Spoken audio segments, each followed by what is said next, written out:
akkor mindjárt megállítok. Egyébként itt a kamera, azért nem nézek most oda, mert itt a laptop, itt a kamera, úgyhogy sorry. Mindjárt visszaülök az eredeti poziba, csak... jó. Oké.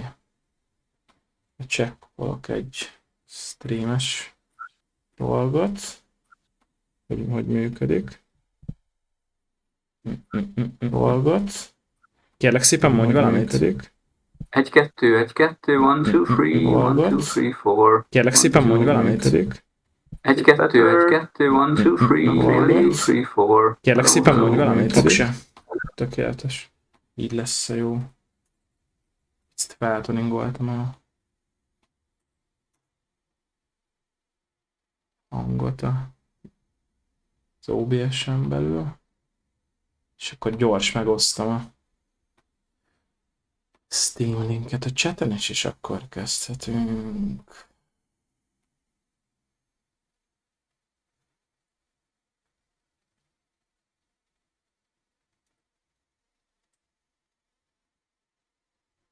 Mindjárt kezdjünk, hölgyek, urak, egy pillanat türelmeteket kérem. We will be starting soon, we're just adjusting the voice. Keti, szia neked is. Jó. Hölgyek, urak, hogyha esetleg a hang bármikor ingadozna bármelyikünk oldalán, akkor kérlek szépen jelezetek nekem. Most akkor néha rálesek a chatre. Jó. No. Szerintem így jó lesz.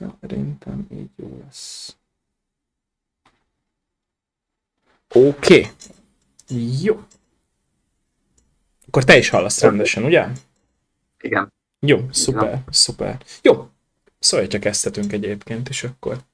Készüljük, I'm ready. Oksa. Welcome everyone in the very new episode of my Dev Live show. Today I'm joined with Máté Lukács, who is the creator of the game called The Guiding Spirit.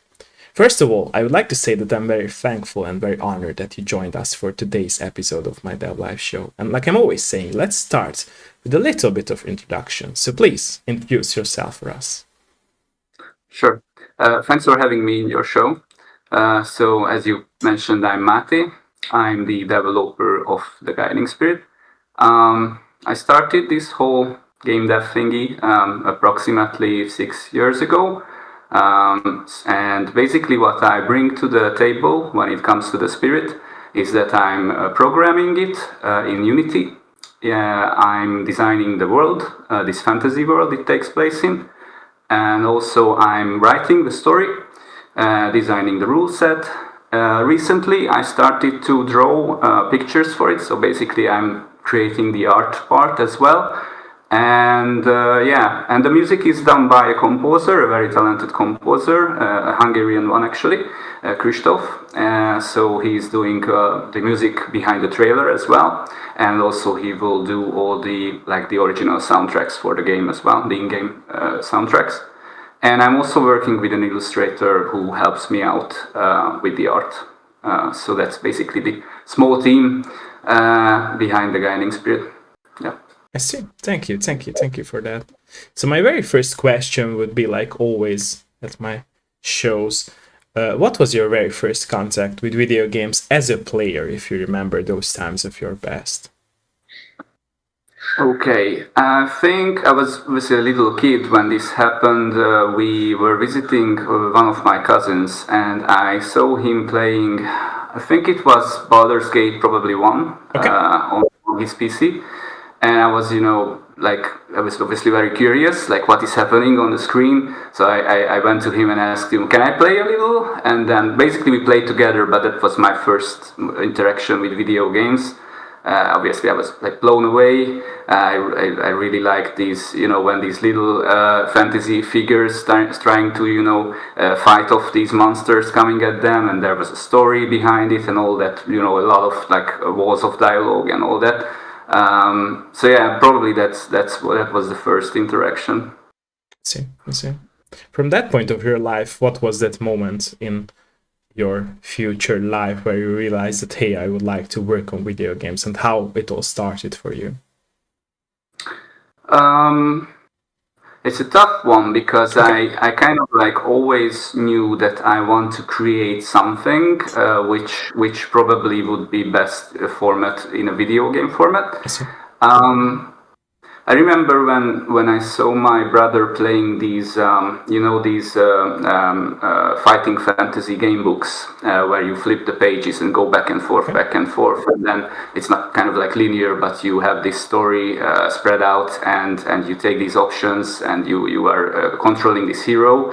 And again, I was curious and went to him and I was asking how if I can try that out, how that works. I mean, it was funny because first I was seeing it and I said, you don't read it properly. It's you don't read it like a normal book, and why is that? So he was kind of explaining how it works, and that was it was very interesting because I did read a couple of these. Steve Jackson and Ian Livingstone books, and I enjoyed them. But it was interesting because the first thought came to my mind after I read this wasn't like, can I play another one? It was more like, can I write one? I see. Like, can I create one? Like, and then I, obviously, I started to write in a blank page, and tried to design it in a similar way. And then with my other cousin, we started to design these rule sets. Basically, that's how I got into tabletop RPGs and everything. So I always knew that I want to create something which others can enjoy. It's just for some reason I guess I was a little bit afraid of going public with anything like that. Like, will people enjoy it? How they will react? I started to DM during high school and university, so I kind of like got practice there. But again, it was only 6 years ago when I actually started to. I had some time on my hands, like a month, when I was like, now I can do anything. At that time, I didn't really have a job. So I started to learn programming. And also I had this rule set sitting on my table for a couple of months. We tried it with some friends, and I realized that it's a good one, but it doesn't really work. That there is too much math in it, basically. And maybe it would be better in a video game format. So I was like, why not? Let's try it out. And this is how I got here, basically. 6 years of iteration of the world, of the rule set and everything, and then I got to this point. I think it was 1.5 years ago approximately when I realized that, okay, this is the one. So now I finalized the concept enough that I can give it a real go. I start to promote it and maybe talk to people about it. So, did I answer your question? Sorry, sometimes I'm. Yeah, you did. No. I was just thinking of another question. Yeah. So, do you think like if you could go back in time, you would start it earlier, since it was so many years for you to actually like start going public with your game? It's a thing with me that I never think like, if I go back, I will do it differently, because you don't know the other alternatives. Maybe this was the best way how it was done. I mean, I guess I could have started earlier in theory, but then I wouldn't have all the experience behind it. I wouldn't. Maybe I would have done it differently. Then it would be a different experience. I don't know. I think everything adds up, by time, and then you just got to a point where you either do it or don't. I just decided, why not? Let's start to do it step by step, and then we will see where it takes me.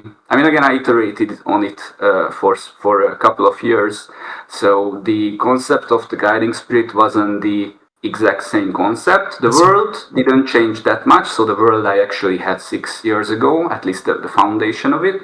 The rule set was the core idea was there, but the presentation format was different back then. At some point, this was a traditional RPG. So you had the options all the way through. At some point you were just one character, not a party. So it kind of like I iterated a lot on it until I get to this point where is it today? I see. Moving to a more personal field of questions. Were your parents and close friends and family members supportive about this decision of yours that you will start making your own game?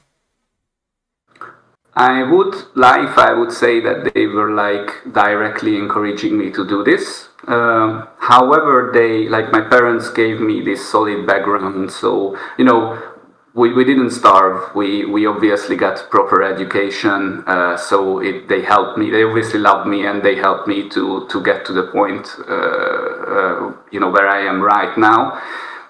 They were kind of like on the fence about these things, so they didn't really like these game books and these, obviously when you see these, you remember we played a lot of Magus, which is basically, I'm not sure if it's the only Hungarian tabletop RPG, but it's the most popular one. It was the most popular one. And when you see these almost Satanist symbols, they think that you are trying to like call a monster or a ghost, right? Yeah.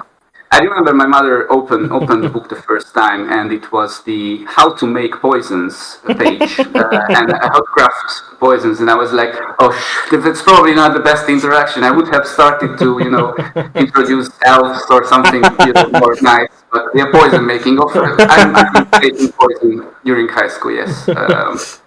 So yeah, it was funny. Again, they didn't really like directly encourage me to do this, but I think it helps obviously if somebody's family is like supportive that way. But it's not really necessary. I mean, if you have it in you, you will push through. You will eventually, if you have that confidence, which actually is needed to make a video game, I think. If you don't have that from the start, you will probably just give in some point, because it can be tough being in indie game. At least based on my experience, it's definitely not easy. But if you like what you do, and if you like to create things, then you will push through on that, through any obstacle. Basically, maybe you will change plans, but you will get there eventually. True. And you will have all these learning phases and curves over the years, as you mentioned. Yeah. I agree. Throughout the journey of making the guiding spirit, what was your favorite moment of the process itself of making your game? Or if there are more, of course, moments, you can name more as well. I think when, again, 1.5 years ago, I had a new concept which I was presenting to a group of not just friends, but people who I know that they will be honest with me with feedback. Like when it comes to feedback, they won't lie, basically. Just for the sake of it, they will tell me if something's wrong with it. I always like to put a third-person perspective on it, because obviously I'm making the game, so I might see it. I probably see it from a different angle. True. So we did this play test, and that was again the concept which I'm having now for the spirit. When you actually don't really control the party members, they think for themselves. You just create them. So yeah, I said, okay, I have this concept, let's give it a try. I asked everyone to create a character at home without knowing what type of character the other one will create. And then they sent those characters to me, and I invited them over to our house. I put the spirit on the TV, grabbed the controller. It has very basic controller support. And then I assigned all those characters to the story. I did read out loud everyone's characters. That was the first time when they heard about the full group, like what type of background each of those characters have. And then I said, okay, we will start now. I will be technically the dungeon master, and let's see where the story takes us with these characters, because obviously the story is different. If you change the characters, the story will be different. And that was when I saw them like having a good time and laughing all the way. Sometimes there were contradictory characters who started to fight, and then somebody tried to make peace, somebody pushed the other one into a trap, and we had a lot of like these interactions. It was like a tabletop RPG session, like the ones we had back in the day. So I think that was the point when I said, okay, it clicks now. I think it can work. And I think that was probably, just to answer your question, the point when I enjoyed the most. That when obviously it was bare bones, like the art wasn't even there. It had very simple drawings I made. It was very ugly. and some free assets scrapped from here and there from the internet. But it was like the imagination, extended the picture in everyone's head. It made it full, and again we had a good time. Like we laughed a lot, and I think that those 2-3 hours like flew away very quickly. And I was like asking at the end that I think I had 2 questions to everyone. The first one was that did your character react in a way that you expected, or was there any other, like you would imagine that it would react differently? And they said no, everything was like I imagined, by how I created my character. The second one was, do you think it would be worth to put it out to public and have others playing it? And they said sure. I mean, we had a good time, right? Essentially, it can be a cooperative game as well, because we played it cooperatively, but you can play it alone as well. Like you can create a party yourself, and then yeah. So yeah, it basically uses this personality rule set, which I designed as a tabletop RPG back in the day, which didn't work because of all the math and everything. And yeah, I always wanted to do something with that system. I thought that this is kind of like a unique approach to RPGs, because you get the feeling when you play an RPG and you decide to roleplay, I don't know, a holy knight who is a goody two shoes, who helps everyone, saves everyone, and then at the first encounter you have the chance to get a very powerful weapon, but you need to steal for it. And you are like, I need that weapon right now, so yeah, I'm a holy paladin, but not now, just not at this minute. I'm gonna steal it, okay. And then nothing happens. The game goes forward. I mean, the character doesn't suddenly starts to say, what I did was wrong, so maybe I need to change my views or anything. And then you act good, but then you have again like a shady choice, and then you made it again, and you can do that, right? So I was like thinking when I saw somebody playing like that, I was thinking, what if I make a game where you cannot do that, where you are kind of like, I mean, obviously the character has character development, right? So they can change and they will change their views, especially if they have this open mind trait, which allows them to change their views more easily. But what if you actually, like the knight will feel bad after they did something, and they will actually let you know, like you can hear their thoughts during the game that, oh, maybe this is not my goal anymore, maybe I'm a different person. So that was what I was like interested, can I make a game and would others like engaged with it, I guess. So that's what I did, or I'm doing. It's nice, by the way, because it's really like reacting to the player's choice as well, right? Yeah, you are essentially role-playing, but you don't have full control, so you cannot tell the character anymore. I mean, every chapter you have one time, so it has multiple chapters, and every chapter has one occasion, I call it a decision point, where you can actually push a little bit the characters into a direction which they might not go into. I see. Like, again, you are the guiding spirit during the game, so you are this spirit lingering above their head. And you are mostly just monitoring their activities, but again, at these decision points, you actually have the chance to push them. It might be simple, like you 3 go right, the other ones go left, and then you split them according to like that. Maybe who's working best with whom, and then you do this team management activity. Or maybe you do them, you force them to do something which they don't want to do, but they might not like it, that kind of thing. So there is that one decision point, but other than that, you don't have control. You are basically just reading a book, which is different every time, depending on who are the characters in it. I see. Okay. What about the most challenging parts? Since you talked about your favorite moments and parts, what about the most challenging parts of the development process itself? Art, probably art, Okay. because as I mentioned, I was growing up with these game books, and they had these beautiful black and white drawings in them. So I always imagined, oh, if I make a tabletop RPG or a video game, I will, make or have somebody to make a handcrafted art. And so 1.5 years ago, when the concept was final, I thought that maybe this is the time I can contact illustrators to help me with the art, because I try to draw things with pencil, like do sketches and stuff like that. Some people said that I have talent. Some people said maybe it needs more practice. So I was like, yeah, maybe I don't have the time to do it. So I would hire someone.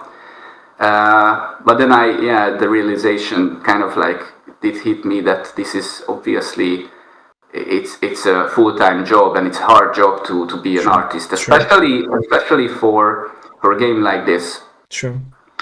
So I had multiple ways to do it. I could have, say, because at that point the game had a lot of pictures. Every icon had a picture, and the problem is that for traditional RPGs, like classic traditional RPGs, you can grab probably one of these free asset packs, because they have sword icons, shield icons. What would you need for an RPG, right? But now, when I was looking at my personality trait system, it had things like a trait, which means this character leaves their weapon at the door every time. Like how you make an icon for it, a simple icon. And then when I tried to do that, actually, I tried to draw these simple icons. They started to look very similar to each other, because you have hundreds of these traits in the game. So how you make a sarcastic icon, or you can do it, but lots of creativity needs to go into it. So I needed the more detailed icons. Also, I had portraits, because when I was trying to character portraits, when I was trying to do the game without the portraits, the testers said to me that it was very confusing. They like to, you can random generate your character with a single button. If you don't want to if you're not like me and spend hours and hours with character creation, you can just click, and you have a party right away. However, if you don't see a portrait, you don't know what you just created. I mean, yeah, there are walls of text explaining to you how the character looks and what is special about them, but it's just faster and much more comprehensive if you just take a quick look at the bottom of the screen and you see all those character portraits there. So I needed portraits, I needed icons, probably detailed ones. And then I obviously wanted to have these detailed illustrations on the right page when you go to the story and you have these beautiful things. I need to be careful with it, because it's mostly the imagination that drives the story, but I cannot be very specific with the illustration, but still it's nice to have something. So I said to illustrators, I contacted 30, 40 at least of them. That's a lot, actually. Yeah. I mean, I spent a whole month with researching, and then just basically sending emails and negotiating a little bit. I contacted Hungarian ones as well, and foreign ones as well, and they were very nice. Everybody was very nice. They wrote back to me, okay, what do you want? I explained that ideally I would need the whole art to be changed. At that point, I used AI generated art, by the way, and this is what. So if you go to the Steam page, you still see that AI generated images there. Even in the trailer, the screenshots, the GIFs, everything that will be replaced in the upcoming weeks to handcrafted art, and I will get to that in a minute. So yeah, back to the point. So I was explaining that I would at least need the story pictures, these book cover illustration thingies, to be handcrafted. If I can afford, then I would need the portraits as well, and the icons. So they started to give me the prices and the timeline they need. Almost each of these illustrators were already booked until 3-4 months ahead. So they said the earliest I can start is, I think I contacted them in October, and they said the earliest I can start with is the next year. So I was like, okay, sure. I mean, I got that. I just thought at first that maybe they have some moving areas, but really no. Again, it's a full-time job, and it needs to be appreciated. And the other thing was that, yeah, I can do 5 story pictures, but it will take 2-3 months, or maybe 1-2 if we have the resources. And obviously the prices were, again, this is a full-time job. It needs to be it needs to be paid properly. So I was just devastated, because I immediately knew that I cannot afford it. Or even if I can, if I switch a lot of things around, the time will mean basically that I need to delay the game. Because at that time the code, the features were ready. The content, I'm still pouring content to it, but it's relatively fast. So I said maybe within a year I can release this. But I have like 30-40 story pictures just for the demo, so that would take 3 years or 4 years, and then I don't have the icons and I don't have the portraits. So I was kind of like, again, devastated and a little sad that I guess I knew already when I contacted them that this will be again, this is a proper job and I don't want to underpay anyone. So I was like, saying thank you very much. Probably we can get, follow up later, when the game gets popular enough or something. And then I was thinking, okay, let's then, announce the game. I have the AI generated art, which again, it's hard to work with. I don't really like it. I mean, I always like better to work with people, to feel that human touch as well on the art. So I was kind of like sad that it has to go this way, but what can I do? I mean, I wanted to complete this game, and I didn't want to delay it with multiple years. So I said, let's give it a go. And so I put it, like a couple of sites, I think, brought down the news that it was announced on Steam, and a lot of people got very precious feedback back to me, and they said that the problem with the current art is that it's not consistent. And this is with AI generated art. You have this, you cannot. It's not really good with consistency. The AI. You will have a mixed bag of things. Yeah, there is no connection between the scenes, or the pictures. Exactly. And also it lacks the. I mean, if I need a door which is open and the same door broken and the same door closed, it will give you 3 different doors. At least the tools I was using. Maybe I'm just bad at it. It didn't really, and it didn't have that human touch again. So I was kind of like on the edge about it.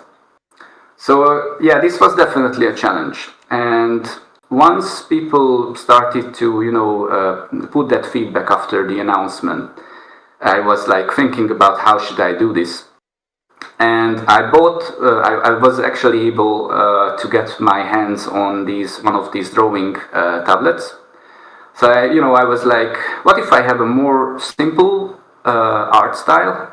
If I do a more simple, and I can try to do it myself, because in the end, I can be a little bit fast with it, because sure. I can set my time, and also it would be mine. I would probably feel rewarded if I take it as a milestone or something.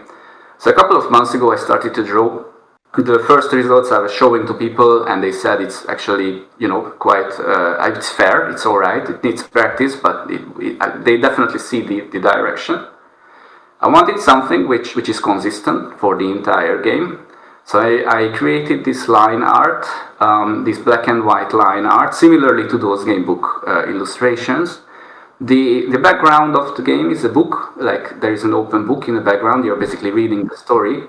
And now I made all the icons and everything, like try to blend it into the book, like it's just these lines, these black lines, all the portraits and everything. And I think it looks much better now. I mean, it's probably not that shiny and glittery as the AI stuff, but it's much more consistent. I had a comment under the announcement news. It really resonated with me. The guy said I would rather play a game with an uglier but consistent art behind it than a nice but really like inconsistent mixed bag thing. Sure. Game. So, and that was like, that's true. I would do the same. So yeah, that's why I spent basically the last months just drawing a lot. Again, it has like hundreds of icons, but I still, for the full truth, I still used some of the AI generated images as inspiration. Sometimes I really like the poses, for example, what the characters did on the images.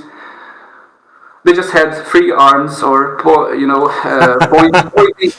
You know what? When you tell the AI tool that you need something fantasy, it always put the pointy ears. And even if you don't ask for the pointy ears, it will put like pointy ears to everything. If it's a portrait of a woman, it will put earrings, no matter what you said to it. It will always be earrings. So I started to draw. It was very rewarding when I got better at it. I started to have woman portraits without earrings, and not just pointy ear stuff, because there's a lot of species inhabiting the world of the guiding spirit, and not all of them are pointy ears. So I had to do something with it. So I think in the upcoming weeks there will be a big Steam update, and there will be a new art style. A new trailer even, so I will I will change all the parts in the trailer as well. The music and everything will stay the same, but just to reflect the current state of the game. So that was definitely the most challenging part. I'm not sure if I can actually show something or if it's visible on screen. Yeah, I knew that I need a new Steam, not thumbnail, but capsule art. So I tried to use the original image, but make it different. So I didn't like the background, for example. I changed that. But I'm not sure if it can be seen, but this is something like that. Something like this. Okay. Wow. So it's crazy good. Like, come on. Oh, thank you. It's not really probably the details you cannot really see good here, but this will be probably the new style. So you see that basically the characters are line art, right? It's just colored. The in-game pictures won't be colored because I don't have the time to do this. And also I think it blends better into the book if it's not colored. True. But the Steam capsule art I wanted to do it colored because that's like a special promotional thing. Sure. So again, the poses were based on the original AI image, but all the background and everything was different. So I always wanted to have a different background. So now I said, this is the chance, I can do it myself. So I probably watched like dozens of YouTube tutorials how to do proper background. Yeah, I guess this is the life of the indie that really like to learn a lot and then challenge yourself constantly. So, but yeah, I'm happy it's this way. But it's also giving you confidence, right, to even push yourself forward. So it's helping. And I can control the art now. So if I want something different, I don't need to rely on other person.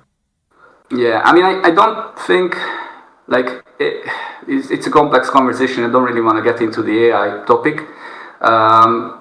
It's a tool essentially which you can use. I think it's not bad. Like it's not good if you replacing people is not good. And obviously a lot of like when I was contacting other indie devs because I like to actually playtest other indie games and stuff like that. They told me the process of creating their art and iterating it through the years, and it feels very rewarding for them to complete it and to have it in a polished way. So that's the feeling I'm getting now. Obviously, I still need to learn a lot, but I can. This is a journey, right? So I can just grow with it, grow with the game. Yeah, I guess that's the.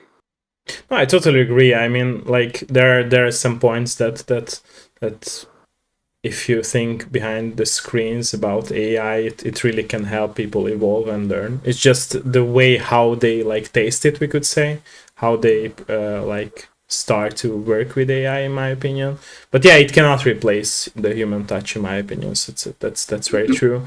I always name this example of like the game called The Finals. They like gave real human voices to the two announcers that are announcing everything in the game. It's basically a multiplayer FPS game, and the two announcers are basically AI voice but the voices were given to AI to learn from real human beings.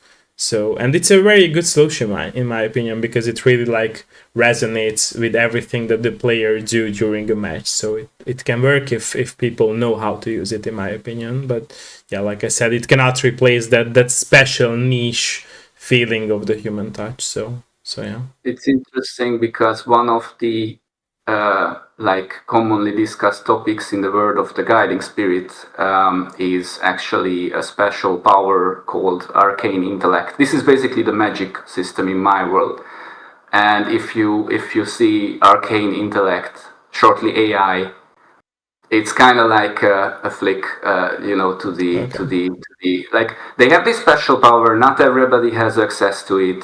Somebody use it for good. Somebody use it for bad. It takes away jobs as well. Like if there is a constructor in one of the villages, there is a wizard going there, uses the same arcane intellect, builds the house within a day, and then everybody, half of the people are cheering because it's something beautiful, but then the constructor says, no, I don't get paid, and actually I think it's worse than my job would have been. Because you have these little, so I did put a little, like present day thing there because I like to do Nice. it. Um, yeah, it's an interesting topic and a complex one. It's definitely True. not black and white. True. True. Very true. Very true. You almost, by the way, answered my next question with this AI included thing in your game. That so I believe in this statement of mine that we as creators always tend to put our inner self into the craft we make. And my question goes like that: do you agree with this statement of mine?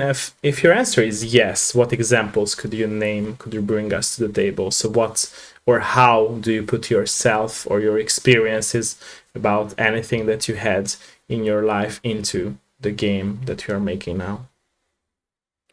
So designing the to answer that, just want to call out that designing the spirit is tough sometimes because you have all these different personality traits, and like you can pick different aspirations for your character goals, like life goals, and you can have different childhood memories. You need to pick a core memory from your childhood. You need to pick an origin story, like where you were being born, and who were your parents, and did they encourage you, or um, and to be able to write all of that, I need to basically think of like those characters. But given it's everything, it's sometimes hard. Definitely if you're not in that mood. So I need sometimes to work something else and then get back to that point if I don't feel that I can resonate with that Yeah, character yeah. I'm writing right now. But you basically need to write all kinds of characters. It's the same story, but it can go very, very. And this is basically the message of the spirit. Like our life can change a lot if we are a different person, let's say, if we can develop ourselves and also how we connect with others, because this is a party, right? So maybe there is a character in the party who will do very good deeds during the story if he or she or they are alone. But if there is somebody else with that character, it will change the whole thing because they affect each other's deeds and they affect each other's thoughts. So again, that's probably again another challenge to getting back to an earlier question. And obviously, I can put like myself to certain parts of it, but I really need to separate myself sometimes. It's a little bit like I was in a, you probably see the guitars, I was in a band for a couple of years and I was writing lyrics for the songs, and a lot of people were asking after the gigs that, do you write your own personal, like your memories and the experiences you had to the song, to the lyrics? And I say, not really. I imagine these persons, the in the lyrics, like the main characters, I imagine how they would feel. I just like feelings. I like to, kind of like consider myself as an open-minded person and try to think of everyone's heads. I try to, understand their point of view if I disagree with them. And that's a big thing in the spirit, and that's, I think, a big thing in life, really. Is that it doesn't, it not necessarily wants to force like a message or something. it's just the message, I guess, is to have an open mind and be willing to accept other statements or views. And yeah, so I try to separate myself a lot when I'm writing these stories. But yeah, obviously some personal stuff always feeds through. Sometimes You cannot my wife, avoid, right?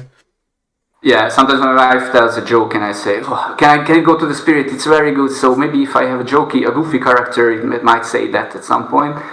So yeah, it's she has better humor than me, so I'm always using her statements to yeah. Probably I need to mention her in the credits. Anyway, so Should, yeah. yeah. Homework time for you. Oh yeah. Yeah, and there were some occasions when people told me a story, and I asked them if it can go to the spirit, if I have their acceptance, and they said sure. And then I wrote it in because that's again a different thing. I cannot entirely think with their mind, so I need their support as well. True. I have this idea that once the demo is out there and people have ideas or would think differently, like they have an idea of a special personality type which I'm not covering, and if I have the time, I would just add it in for the full release. Nice. Because again, I want this to be a cooperative experience. I want other people. We can even do everybody is designing a character. The community designs the party, and then I just basically be the DM and I don't know stream it or something. So it can be played that way as well, because you don't really need control. You just need to see how the story goes and have a good experience together. I was, by the way, a little nervous the first time when I was presenting to others if this won't be boring, because you basically just read and you have only this one decision point. You have dice rolling in it, but that's also like just clicking and then the dice rolls. Then I ask myself, do I enjoy watching a good movie? Do I enjoy a good book? You don't really have control in it, right? Sure. And it adds a certain tension that you don't have control. I remember one point during that playtest I was mentioning earlier that I invited a couple of people to test the game together, and everybody had a character, blah blah. That time there was one point when one of the characters almost died, like they were hurt, and everybody started to worry. Oh God, if she dies. There's no going back. We cannot there's no save or load. They started to connect with the story. Yeah, that's that. And the tension was super crazy. And actually, the almost dying thing was because of another character's deed. Not purposefully. It was like an accidental, like a butterfly effect thing. I see. So I was also like a little bit this might get tense, but then she didn't die, and we were kind of relieved and felt even rewarded, I guess, due to some choices they made during character creation. It helped them to effectively avoid the issue and avoid dying. So it's definitely something I wanted to experiment with and see how people would react. I see. Okay. Are, by the way, the stories randomized totally, so you might see some stories that you have never seen in your game, or you have seen all the possible story outcomes? No, you won't see everything, definitely, with one playthrough. There will be in-game achievements, by the way, given to you if you complete a specific combination of like goals. Oh, okay. So, for example, as I mentioned, you can pick a personal goal to each character. Like, this is what they want to achieve in their life. And this alone makes the whole experience different, because it's not like there is a main plot line. I mean, there are obviously things going on in the world which will be there, but when the character goals are different, they will just take a different route, and they will go into different directions. The world at the beginning is set, so it's not a procedurally generated world. It's not like there are some random elements in some chapters. I try to try to spice up every chapter with something unique. Like it's not the same gameplay loop every time, but you have something like a changing biome or a changing, I don't know, monster type, which can come at the party. So there will be a little surprise, a different point of view even in one of the chapters. So just a little creativity I try to push in there. And what I started to say, yeah. So basically, Like the story, the core story is always there. You mentioned. So the word is thanks. So the word is set at the beginning, and then it will go. It can go into various ways based on what type of characters you created and what are their choices. Like it's not your choices, but I mean indirectly it's your choices, but they will do those things. And sometimes you will get like surprising results, and you will say, hopefully, you will say, that happened. It's actually logical, but I didn't think of that. So when I put those two characters next to each other, I didn't think that they would affect each other this way. The relationships are like dynamically evolving, so they can love, hate, respect each other. They can even be afraid of each other at some point. At the beginning of the story, they wake up. It's not a spoiler because this is the first scene of the whole story. They wake up in a dark room and they don't know each other. They don't know how they got there, and they need to figure it out, like an escape room, right? They need to figure it out together. And it might be that some of your characters don't want to speak to the others or with the others. Might be that somebody ignores the others and starts to do their thing. It might be that they cannot even speak. For some reason they are not able to speak, and they start to do gestures and stuff like that. It might be that they are very cooperative. It's like a teamwork exercise. Might be they just hate each other from the beginning. Maybe there was one playtest when the playtester came to me, and I was like, how it went? Well, they didn't get out of the room, like a first room, and I was like, yeah, they did. They had a fight, and there was nobody making peace, and they just jumped to each other's throat. Eventually, one of them dropped dead, and the others started to, it was like total mess. And I mean, it was. I was asking, did you expect that? And the tester said yes, I did, because I purposefully created a very like a party, and I explained her how she could have avoided that. Like there is one specific trait. If you had one specific character, that situation could have been avoided.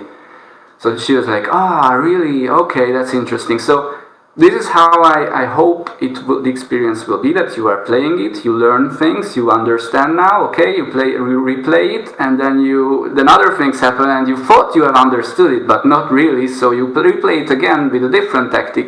It's kind of like a puzzle game, really. And you set the difficulty for yourself. You can say, I want this character to achieve their goal, and this will be my victory. If they did it, I won. If they didn't, maybe you don't set, goals. You just say, I want a good story and just want to enjoy it.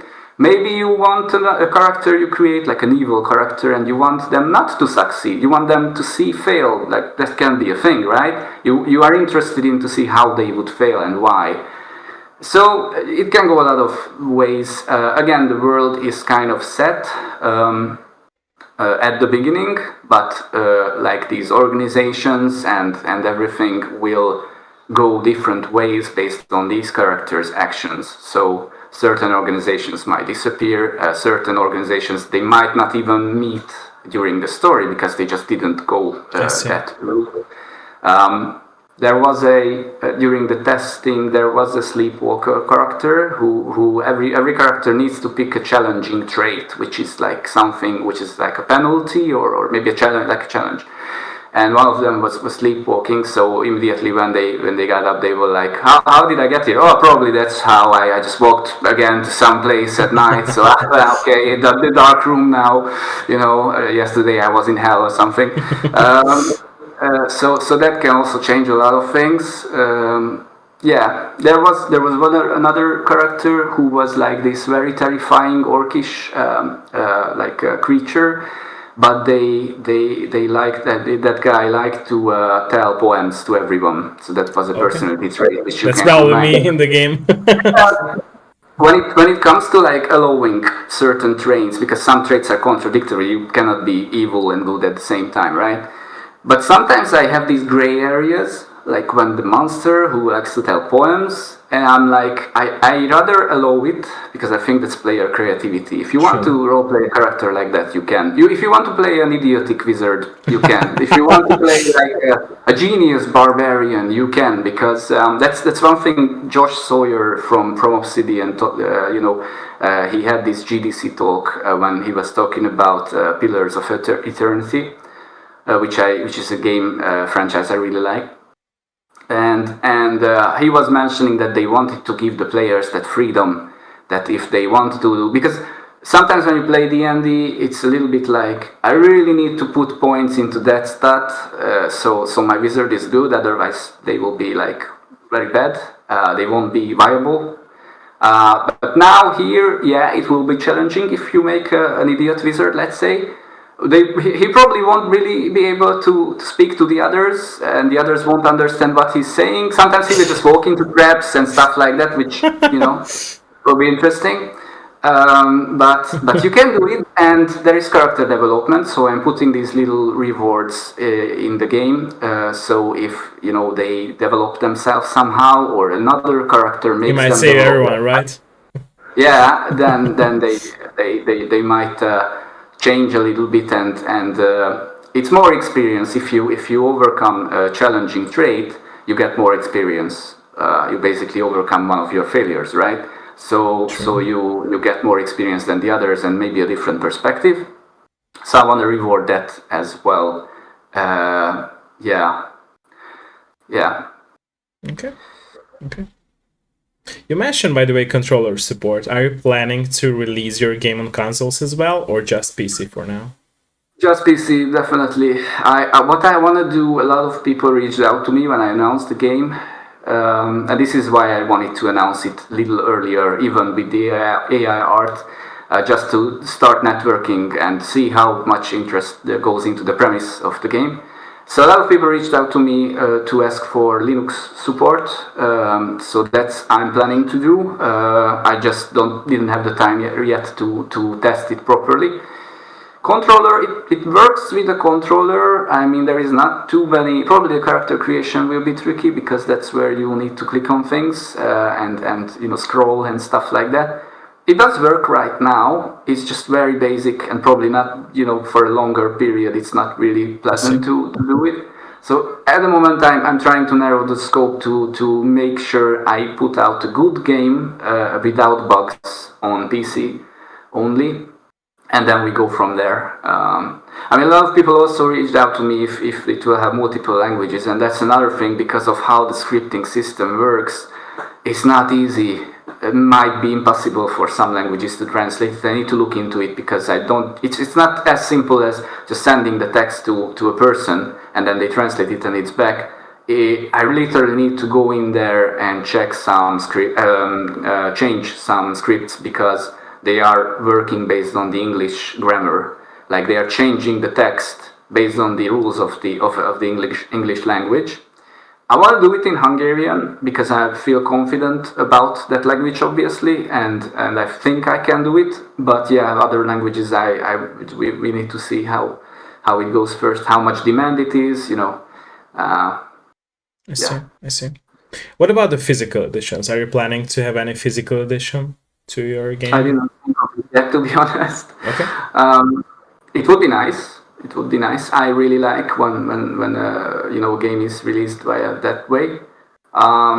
Yeah, we will see. It's just too early to tell at this point. I want to put out a demo at the end of this year, like a public demo. Free. Okay. It will be completely free, so everyone can just go in, go crazy. So I'm guessing the release date for the full launch is next year. That would be my next question, but... Sorry, I think the voice broke a little. No, it's fine. So I'm guessing that the full release or the full launch will be next year from that you said? Yes. That's the plan. That probably the second half of it because I still I have the full story in my head. I have a bunch of notes for all the chapters. 3 chapters are relatively like complete. I still need to do a lot of polish on the third one, and I want to release the first chapter and the character creation, obviously, for the demo. So that's the plan. I don't know, maybe participating some Steam events with the demo next year when it's more polished. And yeah, essentially full release. I aim to do it next year, the second half, probably the end of next year. Hopefully there won't be any delays, but yeah, I definitely don't want to rush it. So if it needs more time in the oven, I need to tell people ahead of time, right? So, but yeah. I think it's going well because I kind of like drew the line, like it's feature complete. The dice rolling system works. The obviously the book, the story part works. The character creation, it's buggy because it's just very complex. There's a lot of options, and you can do this thing which I regretted, by the way, that you can go back, like it has 10 or 11 stages of character creation, like, you know, origin story, ancestry, class, core memory, goal, capability traits, personality traits. Again, you can do it by one click if you don't want to fiddle with it. But this is the game part of the game, so you know, if you're like me, you would probably go into like and spend hours with it. So you can do all the stages, and you can go back and change your mind for the 4th stage. I don't want to do that, but then all the things which it unlocks or locks, it needs to change the later parts as well. I mean, it doesn't make sense if you change something at stage 4 which unlocked something at stage 5. It doesn't make sense that you have that thing still on stage 5, so it needs to remove it. So because of that, it's a little trickier. It has a couple of bugs now, but it works. Yeah, I mean, it worked for the early tests. It's just I don't want to, like, the message of the game doesn't go through because of bugs. That's bad, right? Sure. That's game breaking, we could say. Yeah. Exactly. So I have this multiple layer plan that I first do obviously some internal testing. If that's good, I put out the demo. It won't, go into journalists right away. Some journalists reached out to me if there is a playable demo. Once I got that feedback and I polished the game even further, it will go out to like other people, like maybe again journalists and streamers and whatnot, and then I would probably send it to events as well once I'm confident with it. I see. So that's the plan, and then at one point full release. Yeah. I see. Okay. And I even have plans to have other games with the same system. So in my mind, it's kind of like a franchise already. Okay. Because once I clocked in these features, once these are settled, it would be easier for you to make another game. That can be a different adventure. True. Maybe you bring over your characters, or maybe you start a new party, something like that. I see. Again, it didn't materialize yet entirely, but it's something I plan to do. I see. Switching back to the topic of personal questions, how have you changed as a person from being a game developer for so many years in other territories of your own life? If there were, of course, any changes. So how game development life affected your other territories of your own life? I think I got better at organizing things. Okay. So to be able to develop such like branching narrative, I had to be good at, and this is where I said where it kind of like goes back to what we discussed before, that I had to have those early years where I wasn't doing this exact concept, but I was already like designing the rule system and the world and everything. I had to terminology is obviously being used. I got to be used to my own terminology. I got to be used to my own rules, where I look at when I'm organizing things, which folders I'm opening first, how I can, like, shortcuts and everything. So you have this full process at some point. And it's very good if usually they say the first game you do, it's not that good because you are probably have these obstacles in the way. You have a good idea, you can do it, but then there are these things floating ahead of you, and then you just don't see your goal because of them. But you still have the good ideas. So if you do it the next time or do something similar, you will be better at it because those obstacles won't be there. True. I think this kind of did feed through to other territories I'm doing. I don't have any specifics right now, but yeah, I was working and I'm still working for a payroll company. So that's where organization also matters a lot. So I guess I got better at that as well. Yeah, and also it's a time management. Like if you are an indie dev, you need time management, especially if you have like family and everything. You need to. What I usually do is that after my normal work, I start to I kind of like have some family time. And then spend some time with my wife, and then when everybody goes to bed, I continue the work and start to work at night and on weekends. But you need to know your limits, so you don't need to. If you push yourself over, the next day you will have less efficiency. True, very true. And this is a thing you need to be very conscious of. I think I got better at it now, how I was before, compared to how it was before. So yeah, I guess that's the main thing for me. I see.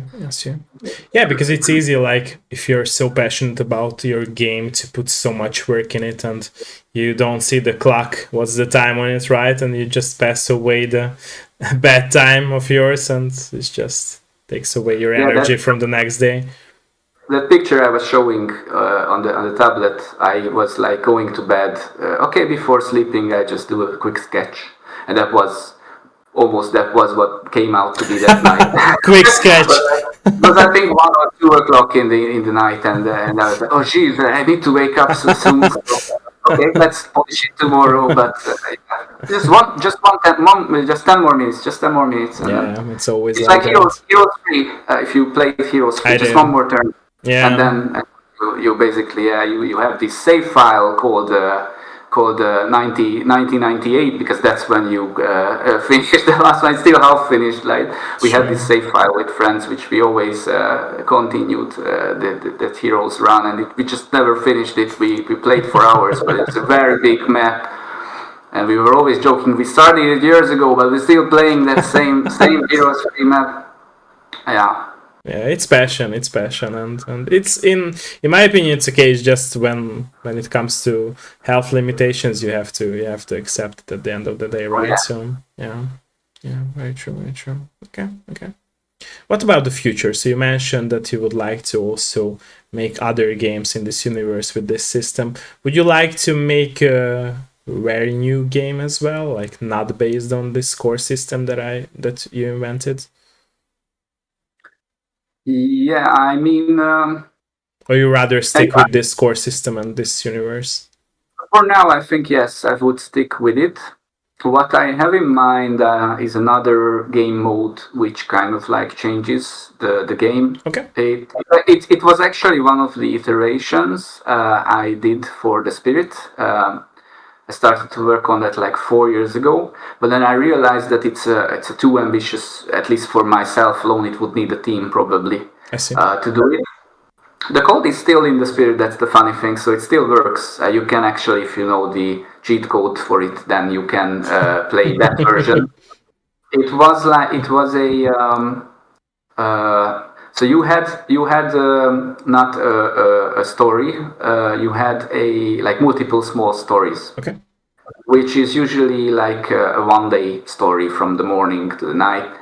And for example, one of the stories was that there was a village, and you had these NPCs in the village: the blacksmith, the innkeep, the mayor, these kind of things. And and the guards at the edge of the village, and then there was a newcomer in the village that day. It's a priest, but nobody knows who. It's a shady character, and it's kind of like the game tells you that character will kill a certain someone in the village later. Can you avoid that. Your job. Oh, okay. Actually, I think you were able to choose what you want to do. You could choose to avoid it or make it So it's easier. like Or, also a puzzle like that you mentioned. yes, yes. The thing is with this with the spirit is that the code is set up in a modular way, meaning that characters are not just booleans. They have objects in them. So basically, they work like the player characters. So they have personality traits. They have. Goals, even they have origin stories. It's just for the spirit I simplified it down a little bit because I wanted a more deep connection. And again, I'm just a solo developer essentially, so I cannot do that very robust, complex modular system, but the foundations are there. So the idea for this other game was that every NPC is basically living their own life, their daily schedule okay. and everything, like an open world game. It's just text based, and then you have the ability to move certain parts of the story, like maybe make an item disappear, make the murder weapon disappear or something. You just take it out and then you replay the story and see what happens. Oh. And then maybe that cleric, that deaf cleric, it was a deaf cleric, so anyway, maybe when he went to that murder weapon he didn't find it there, but then he thought of another way and then killed the person I anyway. see. So you are like, okay, then I need to put another obstacle there, like the other. So it was kind of like a puzzle game again. It was just more modular because you have these moving parts. I guess the number of combinations is higher. It's just not that deep. When I started to test it, so some parts were very impressive. Some parts, when it worked, it was like, oh my god, it knows what I want to do. But other parts, because it's just so robust, I couldn't update it in that pace. And back to your earlier point, it kind of like affected my health at some point. So I switched back to a more so something I can actually manage to develop. So yeah, but there was this one point when. So at the beginning of that little story, the newcomer comes to the town and meets the guards, who are standing there guarding the village. And I accidentally forgot to remove one of I was experimenting with traits, and one of the guards had the sarcastic trait, and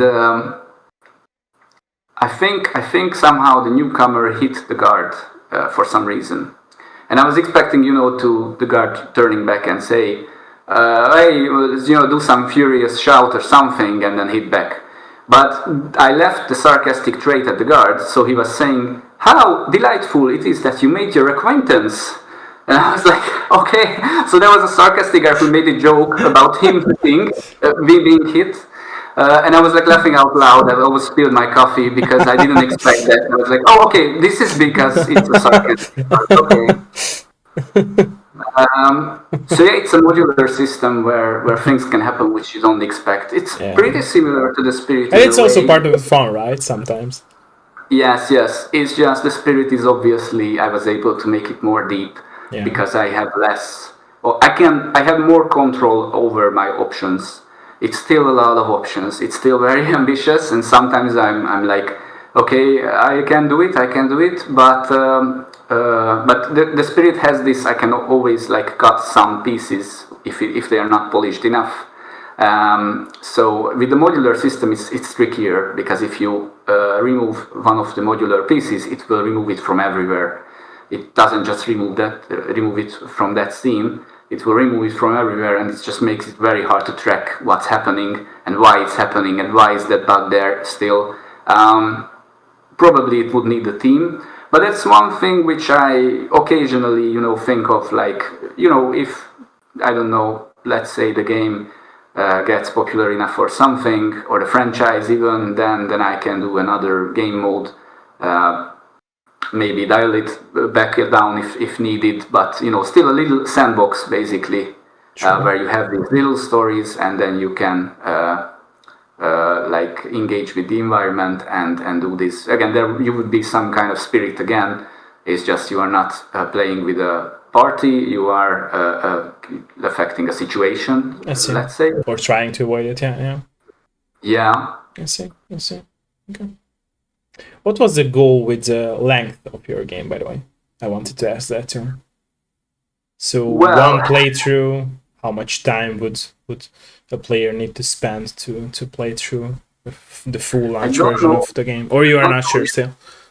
No, because I don't know how many chapters will there be in the final release. I see. The reason is I don't know how tiring this format, this presentation format is for long term. I don't want to stretch the game just because I want to make it longer. Longer, yeah. I want to have some tests on it when I have like, 5, 6 chapters in it. I think that's minimum. So 5, 6 chapters is like minimum, but maybe it will go longer. It's just obviously when you have multiple chapters and one of your character dies or maybe the full party. I don't want to like you. It can get furious. So I need to be very careful about that experience. If you need to start over, that needs to be specifically because you understand what happened wrong and you can change it and you want to change it, you want to start over. So it's a hectic thing. I cannot comment on that. What I can tell you is that the character creation can tell you 5 seconds, or if you are like me, 2 hours. So that alone can take a lot of time. Then I think when we tested the first chapter the last time, it was around 1 hour, maybe a little less. The second chapter, we actually tested the second chapter as well. That was a little longer. Probably that was for sure 1 hour, maybe more. It depends a lot what type of characters you are playing with, because sometimes if you have characters who don't really speak to each other. I mean, it's still not that like you still have the scenes because I'm actually narrating their thoughts as well. So even if they don't Oh, speak, you have their thoughts. It's kind of like like some of the everything or characters, just to certain characters? any of the characters. Basically, how the game works is that it has like more than at the moment it's still growing, but more than 1,000 handwritten scenes. Okay. To simplify it It's a down, lot.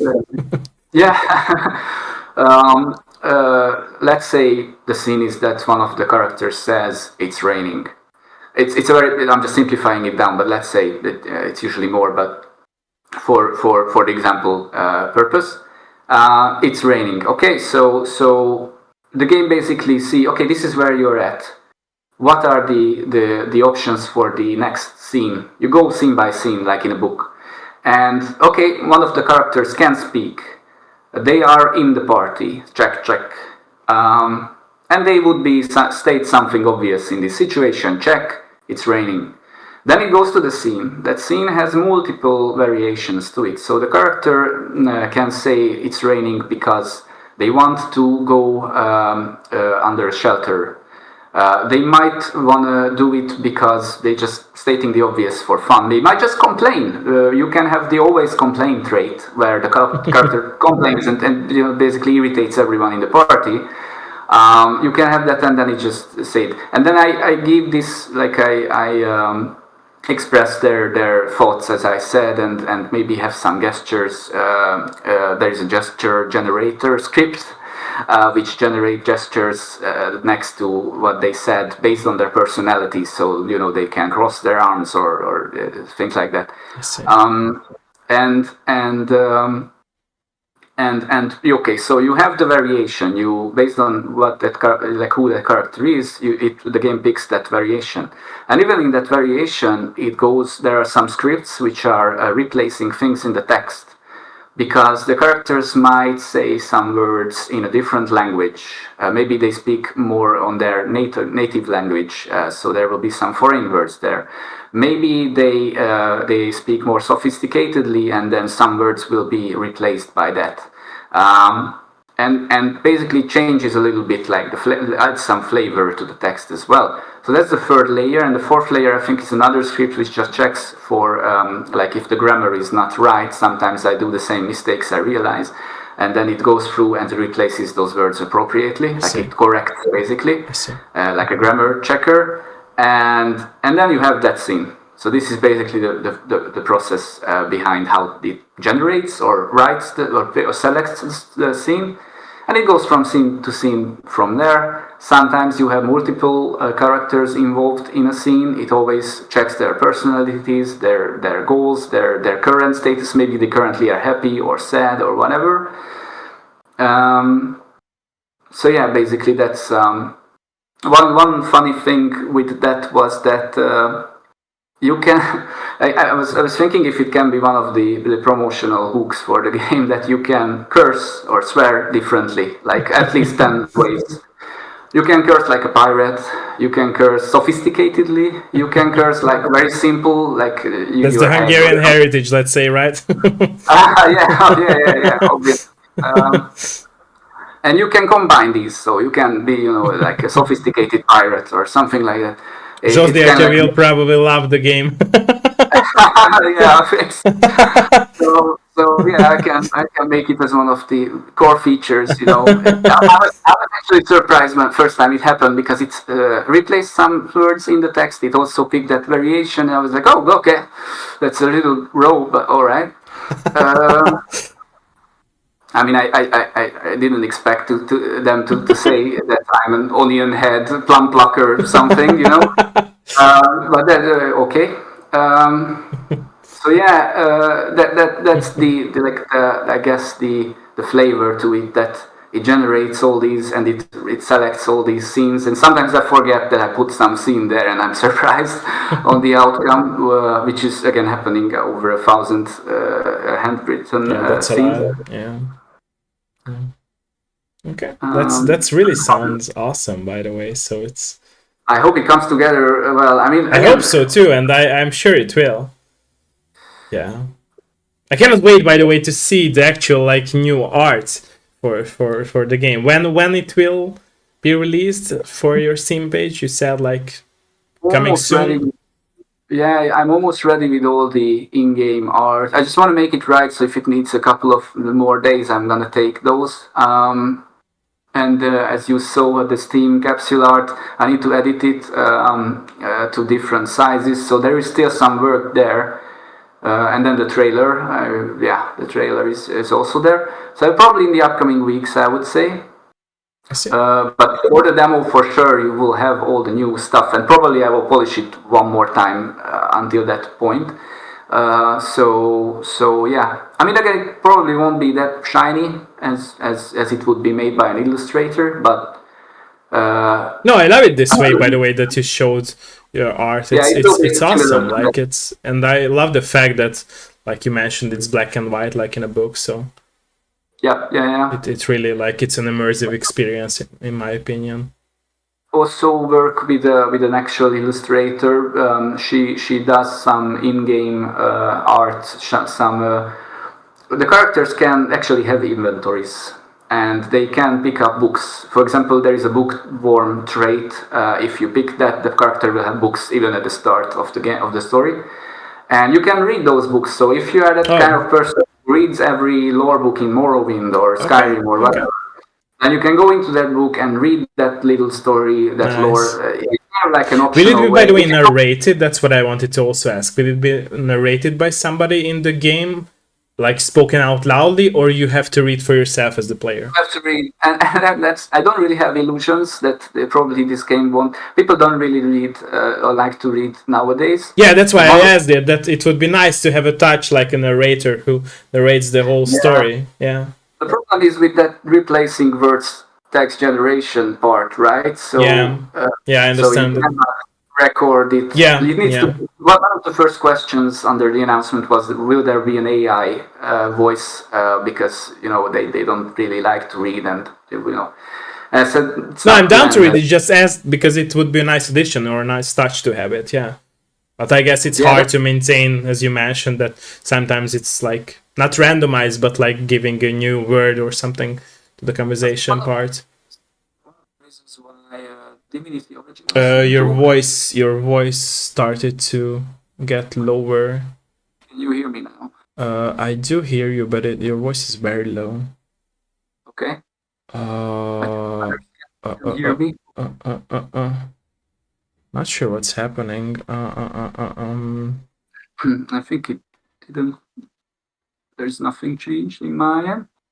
Yeah, it's still the same. It's better. It's better now. Okay, it's better. Yeah, I was just mentioning that I think Divinity Original Sin 2, you might be familiar with that. That game was very good because of the narrator. They had a Yes. very good narrator.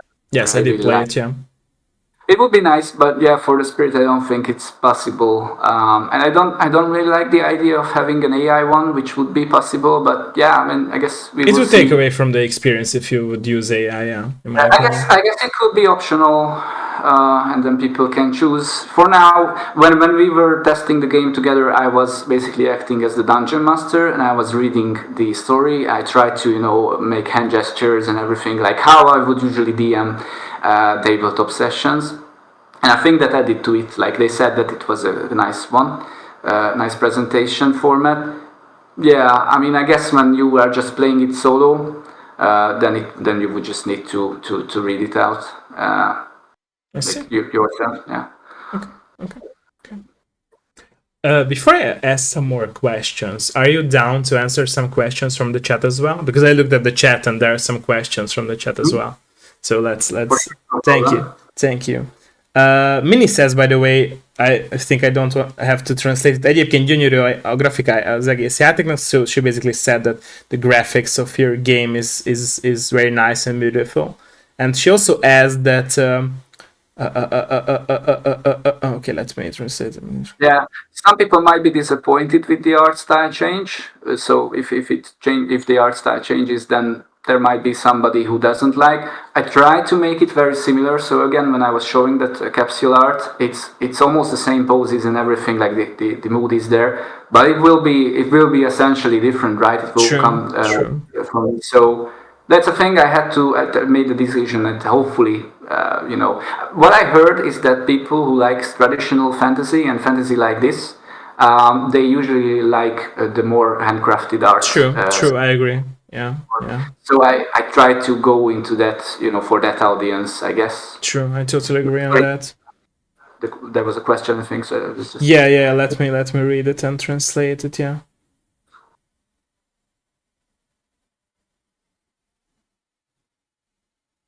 Will there be a function on Steam for your game where like streamers can stream the game for Steam and people can watch it? I think so. I still need to look into these options myself, how to make it enabled. But I definitely want to send it out for sure to a lot of streamers. I already have this long list in an Excel. Like these are the guys and who usually stream these games, and I think I try to like look for like within the same genre. For example, a lot of people stream Road Warden, which I think is a similar narrative experience, and I really like that game. So I always like looking at who is streaming that. Maybe they might be Interested. streaming my game as well. Hopefully they can play with the community a little bit. Like let them create a character, let them make the decision point choice. I It don't would be know. nice to have a Twitch integration, by the way, too. That like Oh yeah, Twitch oh yeah, viewers can like design their own characters with the streamer as a yeah. party members, right? Yeah, I'm not sure how hard. Probably it's not that easy to implement it, but I definitely thinking about it. Yeah. Yeah. Yeah, because it would like add the whole like family or second family experience from the streamers communities. Yeah, yeah, Yeah, yeah. I want to have. I have the game on X on Twitter, and I want to do some polls like if you would create a character, what you would choose, Oh, and okay, then okay. it's on the like it would go for a couple of weeks and months, and then I would just do those characters and present the story maybe in a YouTube video or something. But yeah, maybe I will let streamers to do it. I'm not sure at this point because I don't want to steal that experience, and obviously I need to work on the game. Sure.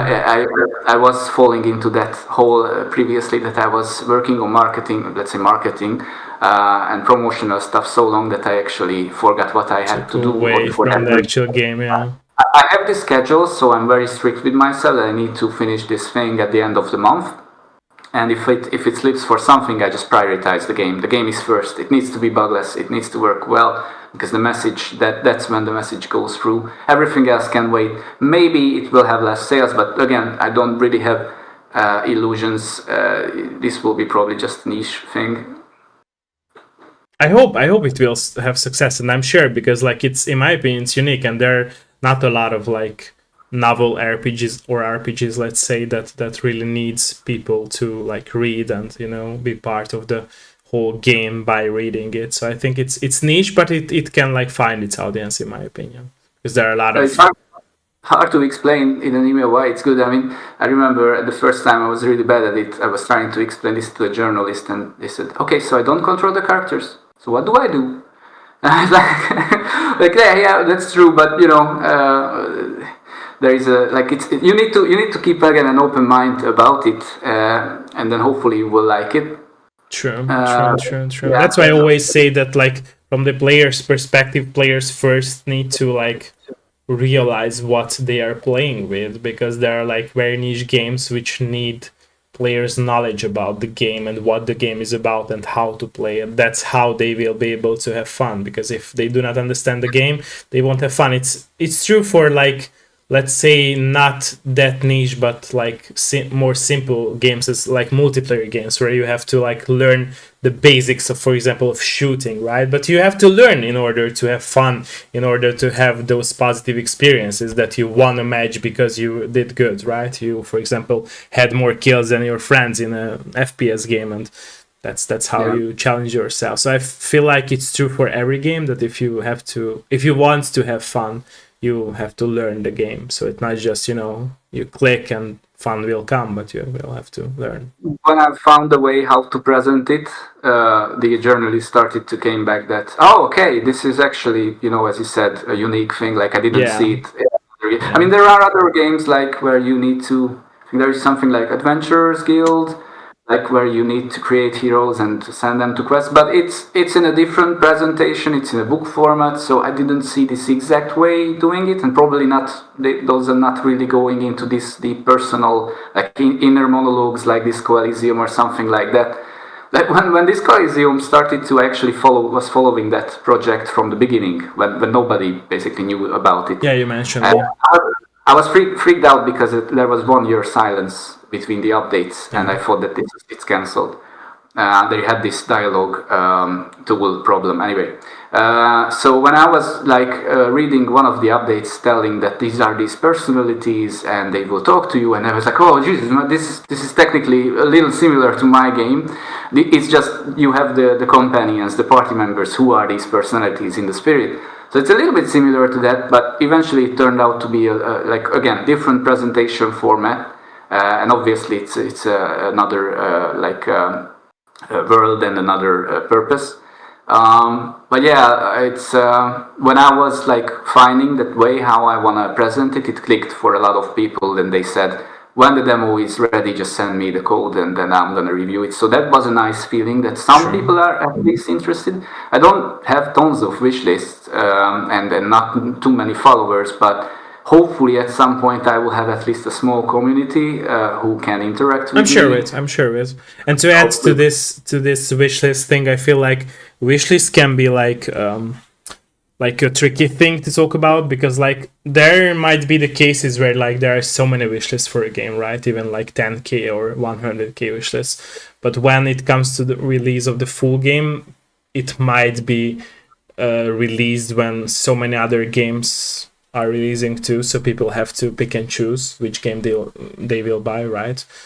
And I feel like that's how a lot of like games end up like having so many wish lists, because people care about that game, but when it comes to buying, actually they might overthink it and like say, okay, I will wait, right? So I have seen stories and I have heard stories where like sorry, my voice is cutting out. So I've heard stories where like a game had like more than 200k wish lists, and it just sold, for example, I don't know, 1k copy or just 100 copy. And it's sad because like it shows that like you cannot rely on wish lists. Basically you can in some point, but like it's better to like push the marketing towards of buying, not just wish listing, in my opinion.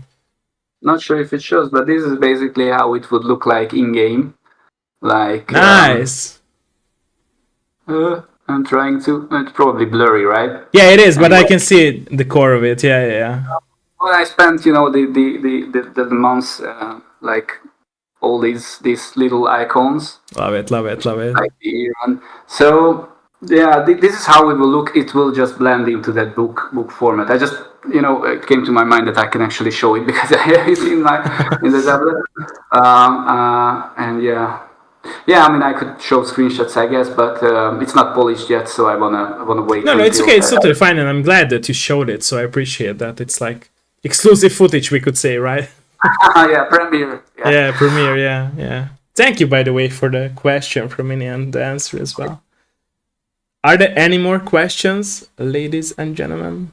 Are there any more questions? Bármilyen kérdés, hölgyek, urak? Bármilyen kérdés? Nyugodtan kérdezzetek, hölgyek, urak. Any more question? Any more question?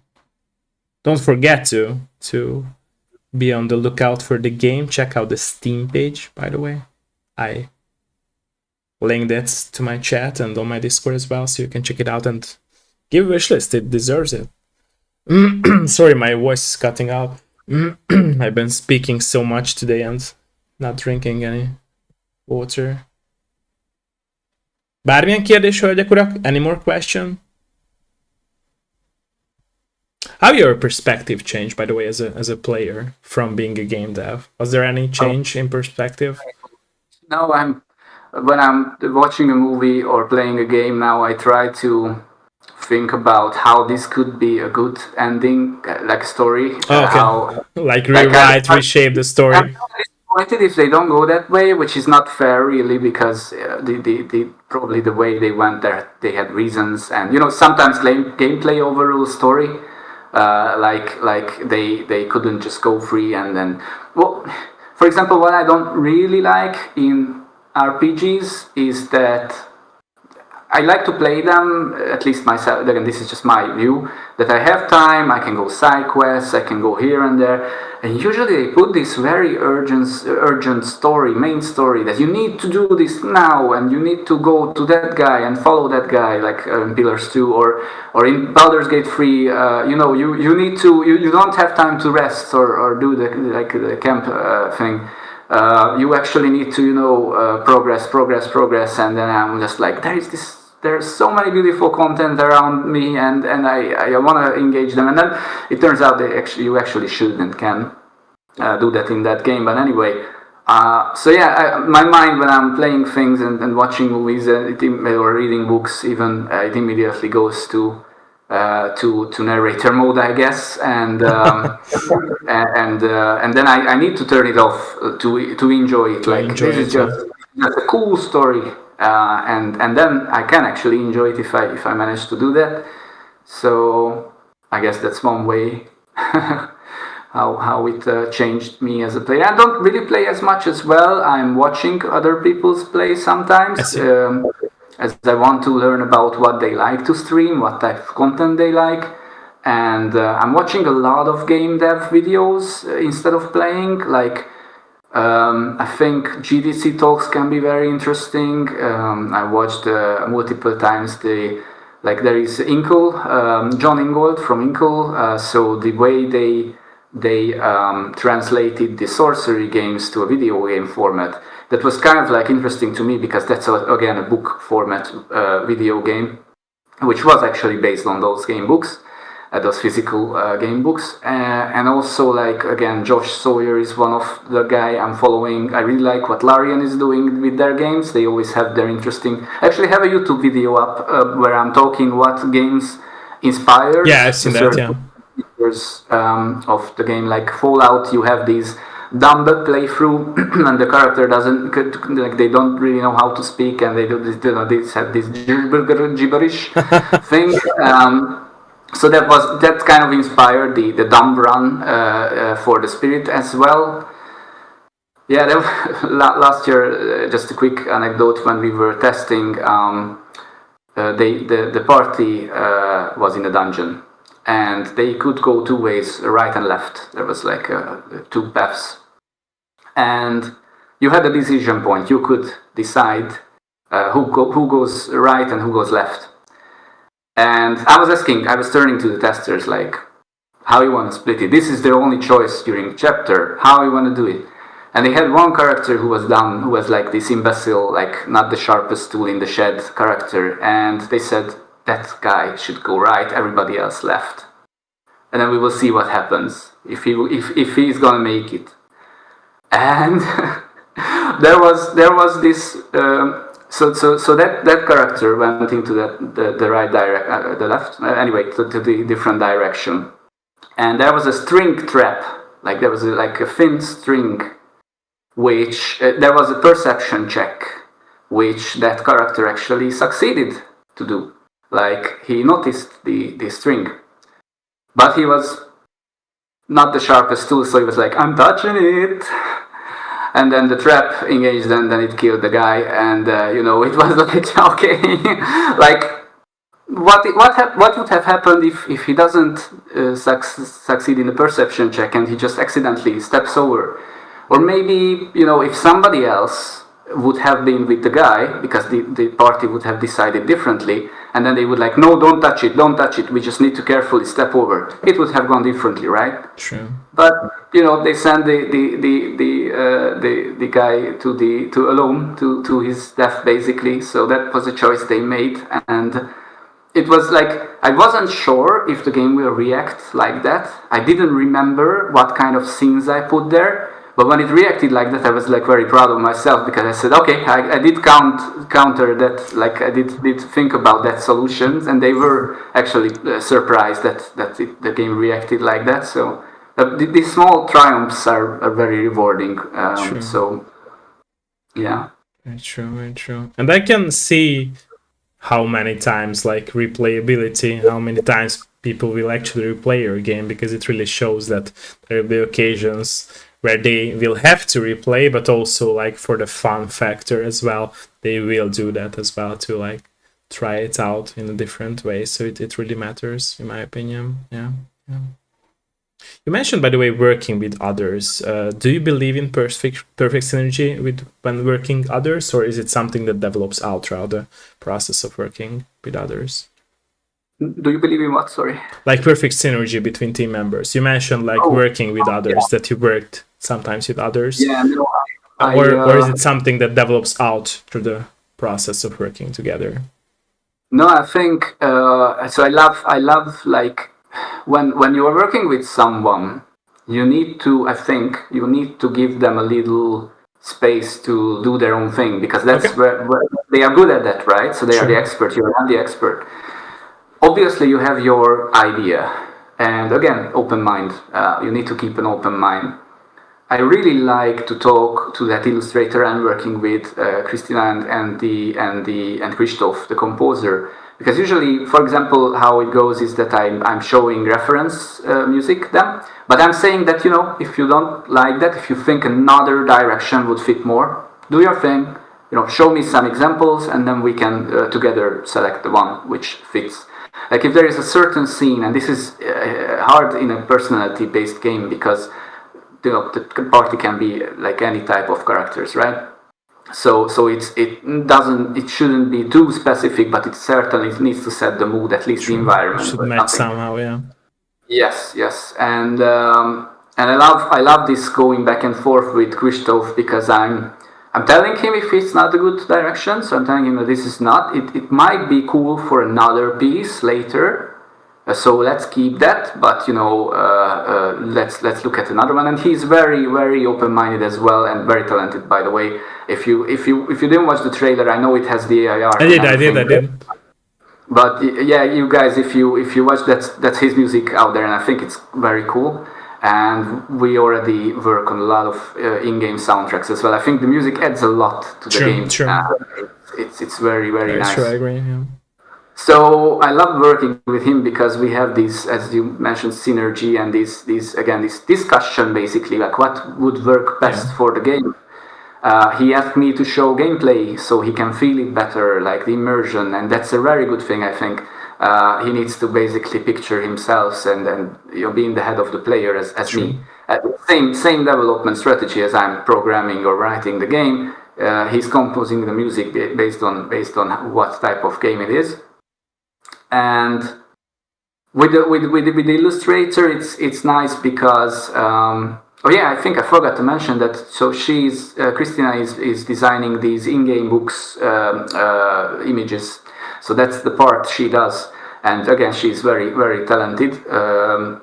So when I'm working with her, it's very cool that it's not just an AI tool. I try to do the prompt for and try to explain, but I can actually make her like she feels things when I'm telling her that this would be the scene. This is how the world That's the works. human These are touch that we talked about, right? yes, exactly, and you cannot have that with anything else. Sure. Just with somebody else, and obviously she adds her own spin on it. But that's cool, right? You Sure. have a different personality, you have a different view on it, and that's the part I really like when I'm working with others. Nice. Thank you, by the way. Thank you. Is there any question, by the way, ladies and gentlemen? We have spoken about a lot of topics, but let us know if there is any more question. Let us know. Any more question? Bármilyen kérdés, hölgyek, urak? Let us know. We touched here, by the way, a lot of topics. Is there anything that you would like to add, or there would be a topic that we haven't discussed and you would like to talk about before I ask some questions? Some more questions?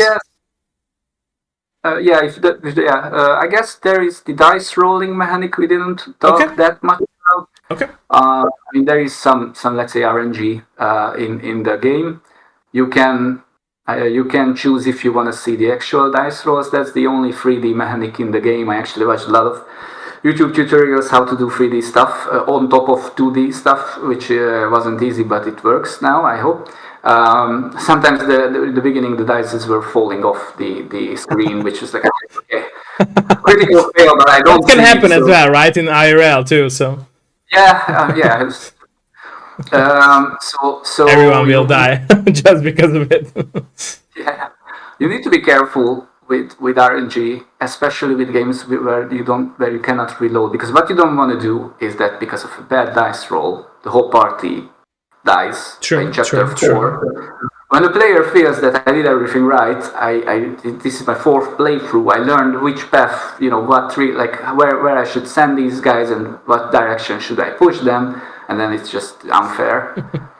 I remember my brother was telling me this thing when I was designing my first Choose Your Adventure book, that you don't want that situation when the character is locked in a dark room and then the player says, I want to open the door. Okay, you have a lockpick.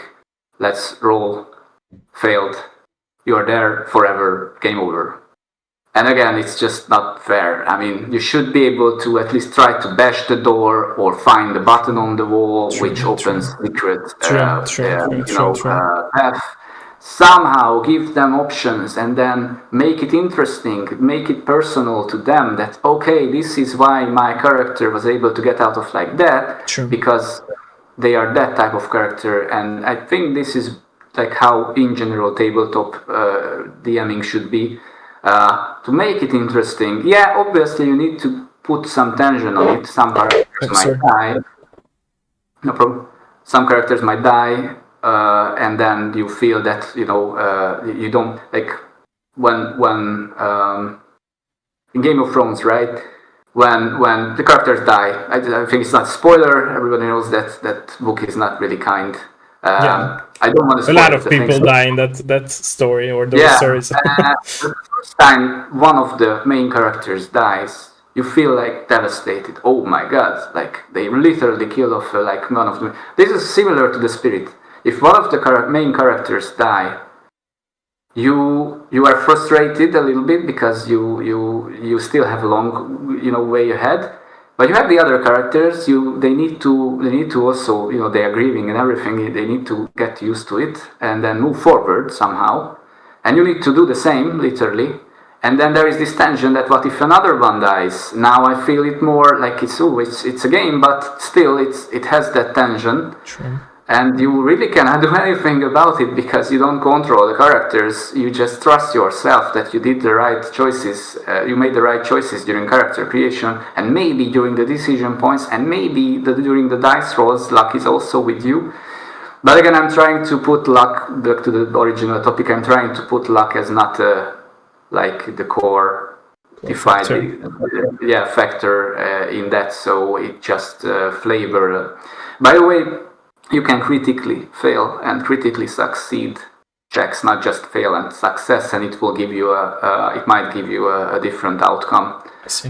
So sometimes luck plays as a, oh, this is nice. I just had a critical success, so I didn't expect that, but it's a nice little additional thing. Or critical fail, where you think you have the best party, you have the best thing, and then you just roll a natural like a one, and okay, now we need to accommodate to that situation. Did I create a party which is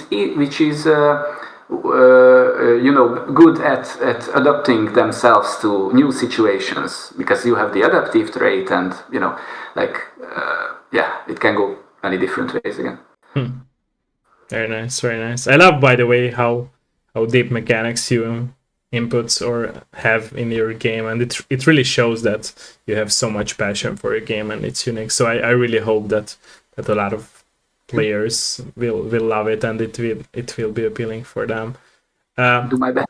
So what I wanted to also ask from you is that, summarizing everything that we talked about, I also believe in the statement of mine that every creator has a message with his or her craft, right? So what would be your message with this exact craft of yours, this exact game?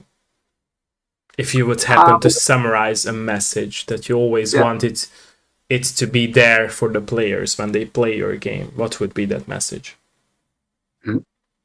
Although you can play the game with only one character if you want, essentially it's a party-based game. You can create a party up to maximum six characters, and followers plus minus.